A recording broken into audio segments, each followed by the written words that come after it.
So I want you to picture this. You come across an ancient book, a masterwork on prayer written way back in the 4th century by a monk living in the Egyptian desert. It's brilliant, it's deep, but there's something really odd about it. The whole thing, this book called On Prayer, is broken down into exactly 153 short chapters, right? Not a round number like 150, 153. And that's the big question we're going to unpack here. This is a story about a hidden code, a map of the human mind, and a thinker so important that the world actually tried and totally failed to erase him from history. To get to the bottom of this mystery, first, we've got to meet the guy who created it. His name was Evagrius Ponticus, and he was, without a doubt, one of the most brilliant and, frankly, paradoxical people of his time.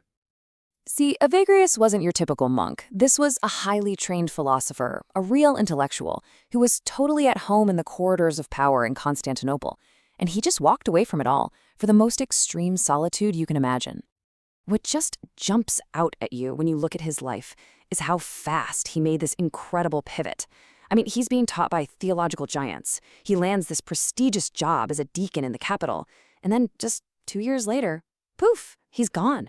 He walks away from a life of influence and plunges right into the harsh, austere world of the desert monks, where he'd spend the last 16 years of his life just writing. So what on earth was he writing about? What problem was so big that a guy would trade a palace for a cave just to figure it out? Well, for Evagrius, it was the chaos inside our own heads, all that inner noise that keeps us from finding any real peace. He even gave these patterns a name, the logismoi, and this is such a key idea. For him, these aren't just random bad thoughts. No, they're specific, they're repetitive, and they're deeply disruptive patterns of thinking. He was basically the first person to ever create a systematic map of our own inner demons. And this list just proves how ahead of his time he was. I mean, look at this. Gluttony, greed, anger. Sure, we get those. But look a little closer. Acedia. That's like a deep spiritual burnout that can't be bothered feeling. Or vainglory, the obsessive need for other people to like you and praise you. He is literally describing the internal landscape of negative thought loops 1,600 years before we had the language for it. Sound familiar, all? And here's the kicker. This ancient map of the mind, it's the direct ancestor of something pretty much everyone has heard of. A couple of centuries later, Pope Gregory the Great took Evagrius's list, tweaked it a little bit, he merged vainglory and pride, swapped out sadness for envy, and gave the Western world its famous 7 deadly sins. But here's the thing, Evagrius didn't just point out the problem. He wasn't just a diagnostician, he was a practical spiritual doctor. He laid out a really clear step-by-step path to quiet down those logismoi and find some genuine inner freedom.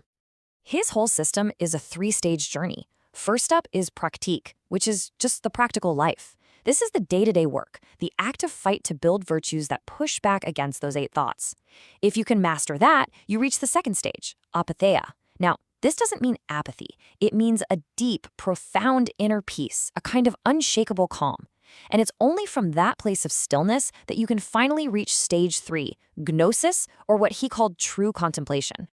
This is one of his most famous lines. And just notice what he emphasizes, the intellect. For Evagrius, this philosopher monk, prayer was the absolute highest, purest thing a mind could do once it had finally become clear and quiet. So yeah, this wasn't about asking God for a promotion or a new horse. For him, pure prayer was a state of being. It was the mind just resting in its natural, focused state of awareness, able to connect with the divine without all the static and noise from the logismoi.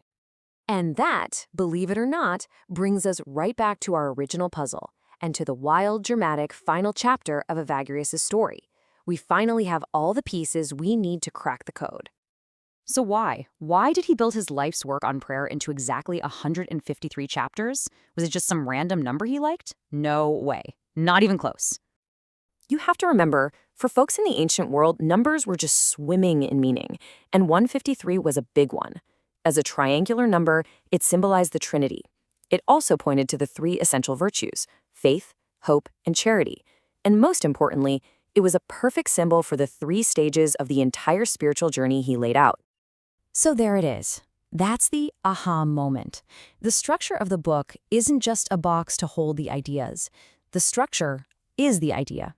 Those 153 chapters are a numerical symbol of the whole path, from fighting with your thoughts to finding peace with God. It's just a brilliant, brilliant fusion of the message and the medium. Now, you'd think a thinker this foundational, this, well, brilliant, would be celebrated as one of the all-time great saints, right? Yeah, that is not what happened. In the year 553, more than 150 years after he died, Evagrius was officially condemned as a heretic.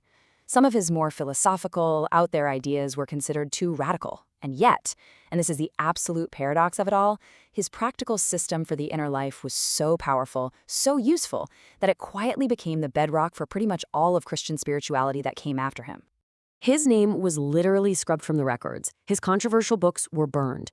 But his practical guides, the stuff on the 8 thoughts, they were so valuable that they survived because people just slapped other safer saints' names on them. His complete system was kept alive in other languages, and it was basically smuggled into Western Europe by a disciple named John Cassian, where it shaped monastic life for 1,000 years. His ideas survived for one simple reason. They worked. So, the next time you hear someone talking about mindfulness, or you pick up a book on overcoming negative thought patterns, or you even just hear a mention of the 7 deadly sins, it's worth taking a second to ask yourself, how much of that modern search for who we are, how much of it started with the work of this one incredible monk, an intellectual who mapped the human mind from a lonely desert cell and whose ideas were just too powerful to be forgotten?